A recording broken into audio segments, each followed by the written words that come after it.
El proceso electoral ya inició, se han cerrado ya lo que son las elecciones internas, por lo tanto ya sabemos cuáles son los candidatos que entran en carrera. Los partidos tradicionales, según los expertos en temas electorales, indican que no pasarán la valla. También se sabe hasta el momento que 23 son los partidos que tienen definidas sus listas presidenciales. De hecho ya se han ido informando cuáles son esos rostros. Sin embargo, llama la atención, según la última encuesta de Datum, por ejemplo, que un porcentaje importante de la ciudadanía no sabe por quién votar, no conoce de los candidatos o no tiene interés en ninguno de ellos, a pesar de la gran oferta que hay. Vamos a conversar sobre esto con el secretario general de Transparencia, Iván La Negra, lo tenemos enlazado con nosotros. Muy buenos días, bienvenido. Muy buenos días, Catherine, ¿cómo está? Muy bien, gracias por este contacto con nosotros. Bueno, empezando con los últimos datos que nos ayuda a ver un poco cómo está el panorama. ¿Qué opina la gente de los candidatos ahora que ya terminaron las elecciones internas? Y justamente mencionaba que según la última encuesta de Datum, un 32% dice que no votaría por algún candidato o que lo haría en blanco viciado. Por otro lado, un 24% sostiene que no sabe por quién votar. Para la gran oferta que existe, ¿no? Estamos hablando de 23 partidos, si no me equivoco, los que ya tienen definidas sus listas y que se han hecho, han salido en diferentes medios de comunicación. ¿Qué pasa con la ciudadanía? ¿Por qué no se sienten representados por ninguno? Son dos temas que hay que tomar en cuenta para entender la situación. En primer lugar, siempre ha pasado en las elecciones generales que las personas deciden su voto muy tarde. Ajá. Generalmente la última semana, ¿no?, del proceso electoral, ¿no? Sí. Lo segundo es que existe hace ya mucho tiempo, no es un tema nuevo, una sensación de lejanía de la ciudadanía respecto de la política. Exacto.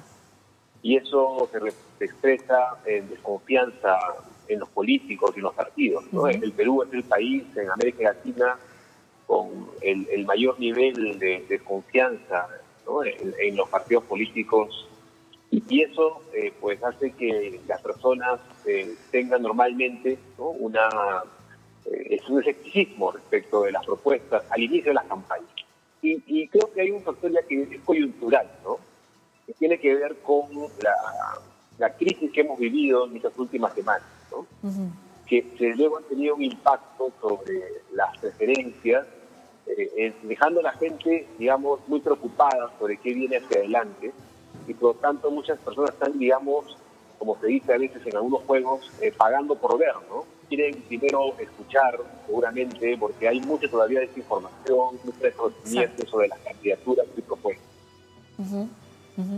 Ahora, va a tener que jugarse un tipo de estrategia distinta en el contexto en que nos encontramos, ¿no? Usted bien ha mencionado la desconfianza y la lejanía que se siente del ciudadano hacia sus políticos, ¿no? Y esto tiene que ver justamente con cómo se ha resuelto el tema de la pandemia, que de hecho todavía no se ha resuelto. Estamos con un virus, todavía se está gestionando el tema de las vacunas y además las manifestaciones que se están agudizando en el país y que son constantes. ¿Cómo va a tener que ser la estrategia de los partidos ahora frente a esta situación que ha tomado por sorpresa al mundo entero y que va a tener que utilizar como herramienta para poder, digamos, informar sobre sus distintas campañas electorales y para poder sentirse más cercana a la gente en las redes sociales? Porque así va a tener que ser ahora. Sí, las redes sociales van a tener un papel muy importante. Hay que recordar además que la propaganda política en radio y televisión ahora solo se va a poder hacer a través de fondos públicos, ¿no?, lo que se llama el financiamiento público indirecto. Entonces, el único camino que queda para utilizar, que no está regulado, es en las redes sociales. Exacto. Ahora, el tema de las redes también hay que entender que no llega por igual a todos.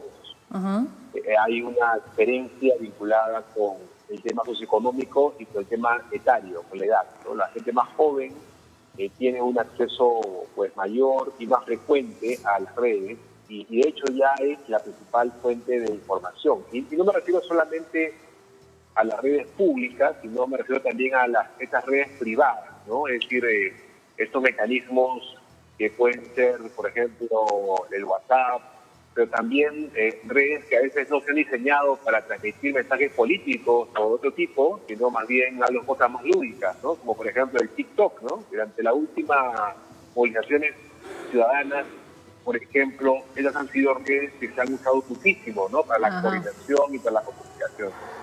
Ahora, eso también trae riesgos, ¿no? Porque usted sabe, muchas veces se usan estas redes de forma anónima, ¿no?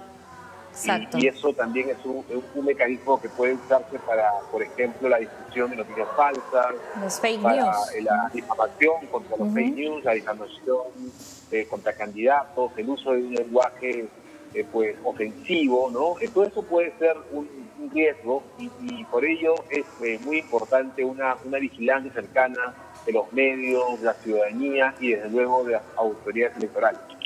Claro, porque estamos en un contexto distinto y adiós a los mítines, ¿no? Seguramente los candidatos igual van a tratar de tener algo de contacto con la gente en el sentido de visitar, no sé, algunos espacios públicos y tal, pero mítines a los que estamos acostumbrados en otras campañas electorales, no va a ser posible por la pandemia justamente, pero por el trato de la información que se va a dar en las redes sociales, ¿no?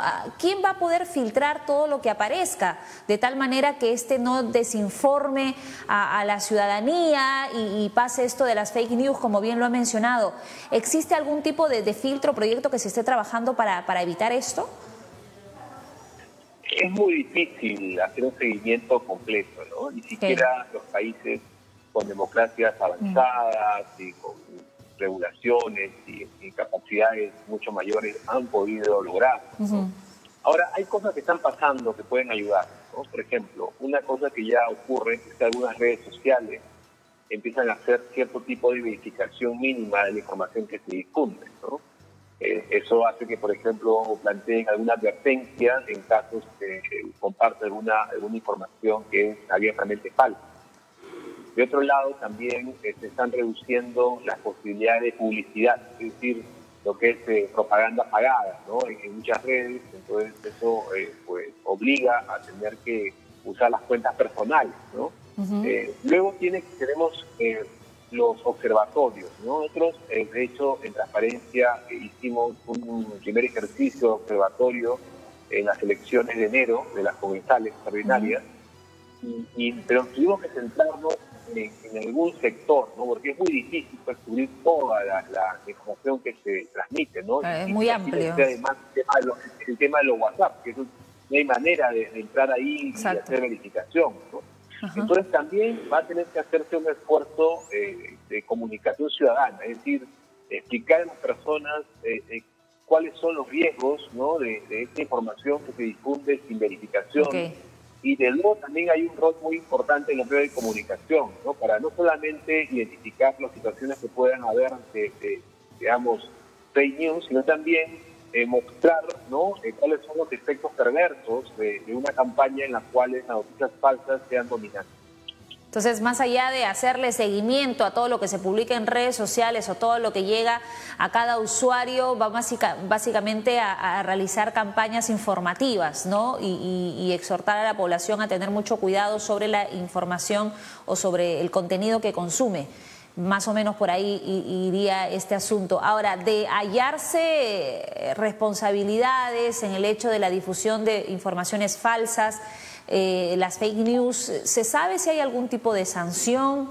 ¿Qué pasaría si es que se logra detectar a un usuario responsable de propagar información de este tipo? Sí, los candidatos y los partidos, si son responsables de la emisión de información falsa o un discurso ofensivo, por ejemplo, abiertamente discriminador, pueden ser objeto de sanciones, ¿no? En el caso electoral, las sanciones son básicamente multas, ¿no? Y estas sanciones son, digamos, impuestas por las propias autoridades electorales, ¿no? Los jurados de elecciones y los jurados de elecciones especiales. Ahora, independientemente de eso, también va a haber, como ocurre en otros años, un tribunal de honor, ¿no? Que también va a establecer algún tipo de declaración seguramente para aquellas cuestiones que no están debidamente reglamentadas todavía, pero que también constituyen algún tipo de, digamos, ruptura, ¿no?, de las reglas de respeto mutuo, de comportamiento ético en la campaña. Ahora, también queda un campo que es muy difícil, ¿no?, que es el campo del actor que no es parte de ninguna campaña, por lo menos formalmente, pero que ataca, difama, esto que se conoce normalmente como los trolls, ¿no? Exacto. Pero como he señalado, estas personas normalmente actúan de manera anónima, ¿no? Pero si se lograra determinar con claridad su responsabilidad, es decir, su identidad, podrían ser objeto eventualmente de algún tipo de sanción, inclusive eventualmente ser objetos de demandas penales, si es que, por ejemplo, se difama a una persona. Imagínense a alguien que empieza a acusar de un delito que no ha cometido alguien, esa persona podría eventualmente ser objeto de denunciar una por demanda. difamación. Pero todo esto es posterior, ¿no? Nada es control previo, sino todo es posterior a la publicación, al que se haya difundido esta información. Perfecto. Bueno, sin duda nos hemos digitalizado un poco más y casi a la fuerza por la pandemia, así que las redes sociales van a jugar un papel protagónico en esta carrera electoral, pero la exhortación a la ciudadanía para que tenga cuidado sobre todo lo que recibe, ¿no?, a través de las redes sociales. Siempre es bueno contrastar la información y esperemos que de parte del gobierno también existan campañas informativas para que ayuden a concientizar a las personas sobre todo lo que se va a poder filtrar a través de la internet. Muchísimas gracias por este contacto con UCI. Hasta pronto.